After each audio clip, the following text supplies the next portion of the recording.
So brands are spending, I mean, literally millions of dollars right now trying to build these proprietary community apps from scratch. Oh, yeah, millions. Millions.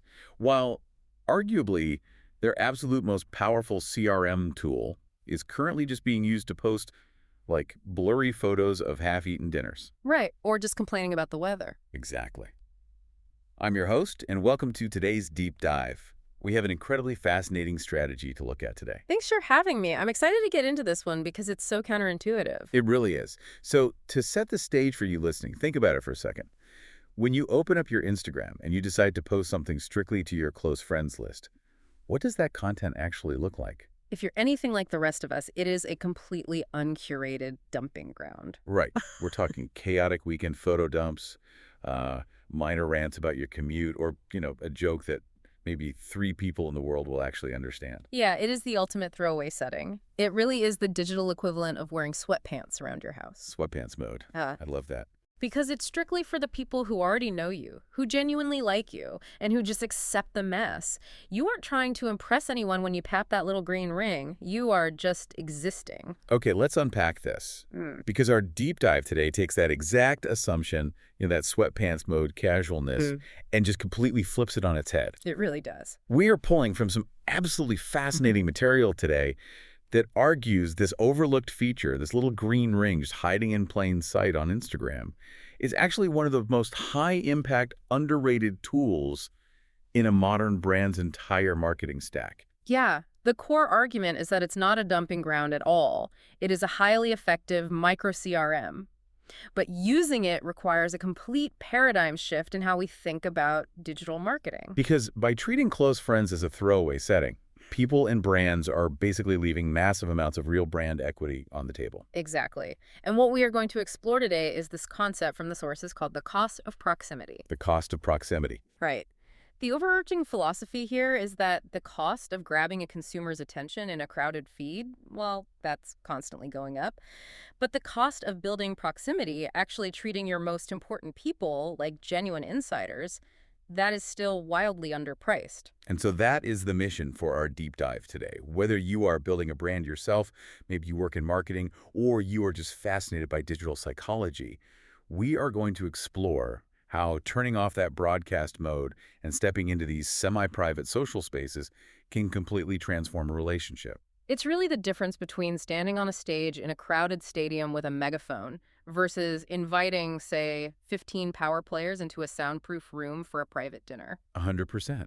The megaphone gets you reach, sure, but the private dinner party, that gets you unfiltered truth. It gets you absolute loyalty. And that is a crucial distinction because before we can even talk about the tactical execution of using the green ring, we have to look at why that megaphone approach is fundamentally failing to connect right now. Right, because traditional brand building is struggling. It really is. There is a massive blind spot in the traditional marketer's playbook. Brand builders are spending entire quarters just obsessing over metrics that simply do not move the needle the way they used to. Oh, I see this constantly. Marketing teams are spending endless hours agonizing over, A/B testing email subject lines. Trying to eke out a 0.1% lift. Exactly. In an open rate that is already dismal, they're sitting in these endless strategy meetings debating whether or not they really need to be on TikTok, which, by the way, yes, you absolutely do need to be on TikTok. You definitely do. And they're also just deep in the weeds analyzing community platform data. They're looking at tools like TYB, Try Your Best, to track loyalty points and reward programs. And to be fair, those tools definitely have a place. They do. They absolutely have a place. But while these teams are so distracted by all of these traditional, heavily manicured broadcast metrics, they are completely overlooking the most direct, frictionless connection they have. Right, to the exact people who can actually alter the trajectory of their business. Precisely. We are talking about creators, editors, brand partners, early investors, and, of course, their most fiercely engaged community members. And the irony is, where are all those needle-moving people anyway? They aren't eagerly refreshing their inbox waiting for your corporate email newsletter. No, they're already just idly sitting on Instagram. Right. They're right there. They're scrolling while they wait for their morning coffee. But instead of communicating with them, brands are stuck in what the source calls broadcast mode. Yeah, and the distinction between a brand talking at you versus a brand communicating with you is the core of this entire strategy. Right. Because most marketers are fundamentally trained to build brands in that broadcast mode. They use their official channels, their grid posts, their standard daily stories to just blast these highly polished, legally approved messages out into the void. Hoping someone catches it. Exactly. It's a one-way street. It's basically corporate theater. Let me push back on this for a second, though, because if we are talking about modern brand building, I mean, the biggest trend right now is the concept of building in public. Sure. Yeah. We hear it constantly from founders and startups on X and LinkedIn. Isn't that supposed to be the ultimate transparency tool? Like, doesn't building in public solve this broadcast problem by showing the messy behind the scenes? It's a really valid point, and building in public definitely has its place for generating top-of-funnel awareness. Okay. But building in public is still ultimately a broadcast. It is a performance of transparency. The performance. Yeah, because you are still standing in a massive, fully public plaza where absolutely everyone is watching, which means human nature being what it is, you are naturally going to filter yourself. Right. You're not going to show the real mess. Exactly. The real power doesn't lie in the totally public sphere. The real power is in activating semi-private spaces. Why is that, though? What makes the semi-private space so much more powerful than the fully public one if the goal is, authenticity? Well, if we connect this to the bigger picture of today's attention economy, consumers simply do not need more content from you. They really don't. Their feeds are infinitely scrolling, completely saturated with high-quality content. What they actually crave is closer proximity to the people building the brand. They want that parasocial relationship. Yes, exactly. They're craving a parasocial relationship. And you cannot build a genuine sense of intimate proximity in a room where a million people are shouting. You need a quieter room. You need a boundary. You need the soundproof room for the dinner party. Precisely. Okay, so consumers want proximity. They want to feel like they are in the inner circle.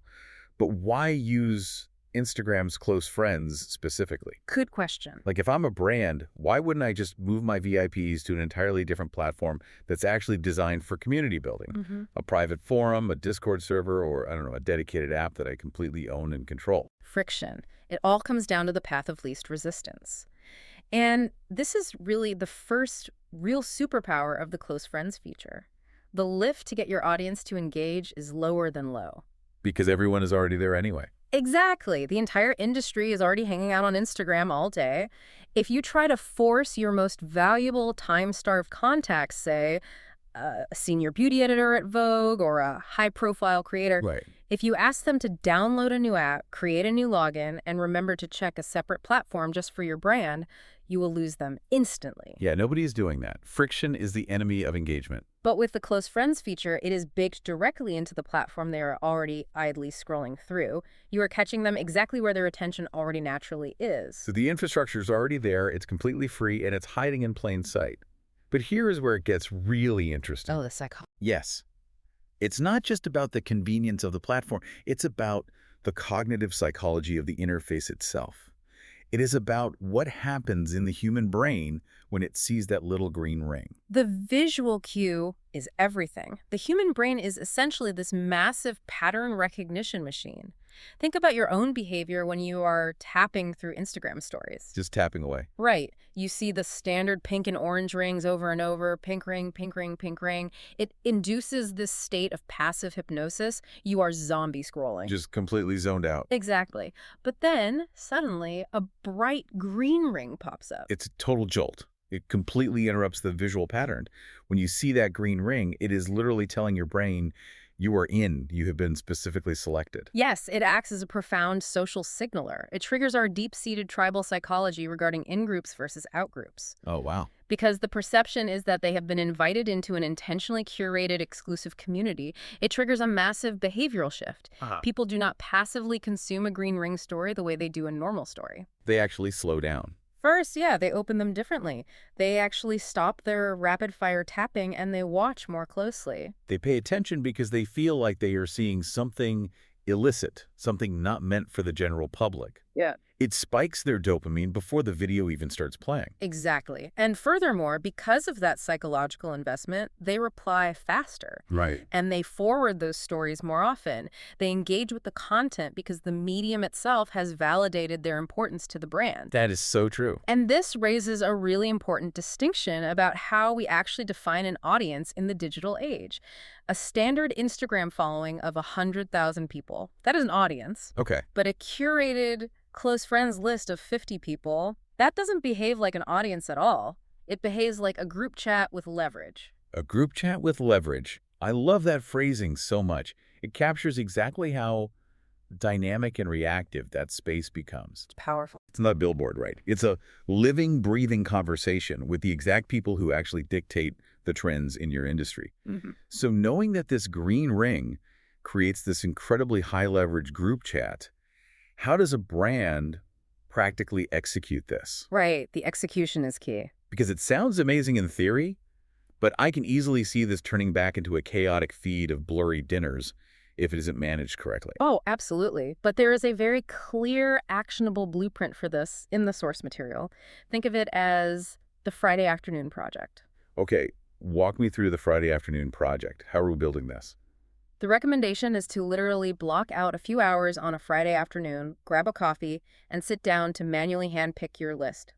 You are building a highly curated Rolodex. Okay. Now, if you're listening to this and you run social media for a startup, your immediate instinct is probably to take every single one of your email subscribers and just dump them into this list. Obviously, more is better. Right. Resist that urge. Because you cannot scale the dinner party. Exactly. You are being surgical about who makes the cut. You want creators, industry insiders, tastemakers, founders, editors, and maybe your earliest, most vocal investors. Let's ground this in a concrete example so we can really see the mechanics of it. Okay. Let's say I run a fast-growing indie skincare brand. We make niche sunscreens. Who am I putting on this list, and what exactly does this value exchange look like? Because obviously this isn't just charity. I need to give them something, and I need something in return. That's a perfect example. So for your indie sunscreen brand, your Friday afternoon project results in a close friends list of maybe 60 people total. Keep it tight. Very tight. It includes, say, the beauty editor at Allure, a dozen micro-influencers who constantly rave about SPF online, a few of your seed investors, and your top 20 repeat customers. Got it. That is your brain trust. Now, what do you give them? You lift the curtain, you give them access and insight that absolutely no one else can see. So instead of posting those highly polished marketing graphics, what am I actually posting to the green ring? You are posting the messy middle. You give them first dibs at opportunities and genuine co-creation. What does that look like? Well, imagine you are developing a new tinted sunscreen. Instead of spending 6 months and $50,000 on a traditional market research agency, you take a quick, unedited video of 2 different prototype packaging colors on your desk. Okay. Say a matte yellow bottle and a glossy orange bottle. You post it to your close friends with a really simple poll.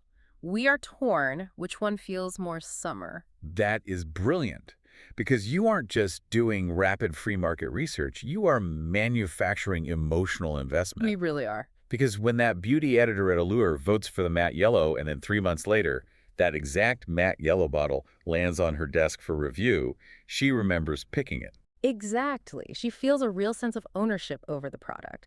She isn't just a journalist receiving a random PR package anymore. She feels like an advisor. You've completely nailed the psychology of it. That vulnerability is precisely what builds the parasocial relationship we keep coming back to. And the brand gets invaluable returns from this. Such as? You get a clean, highly contained space to test out ideas before they go public. You can test product names, you can pre-seed new products to guarantee early momentum, and you can source high-quality user-generated content directly from the people who already love your brand. Well, wait, how do you handle the risk here?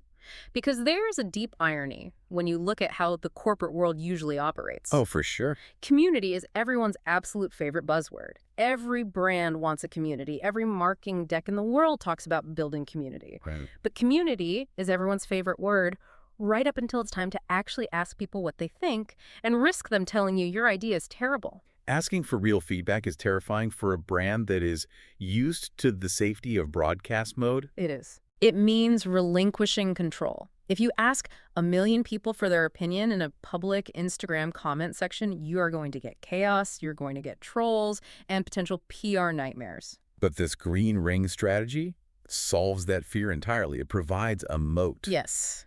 If you're going to ask for feedback, you don't want it from a random internet troll. You want it from the tastemakers and the superfans. Exactly.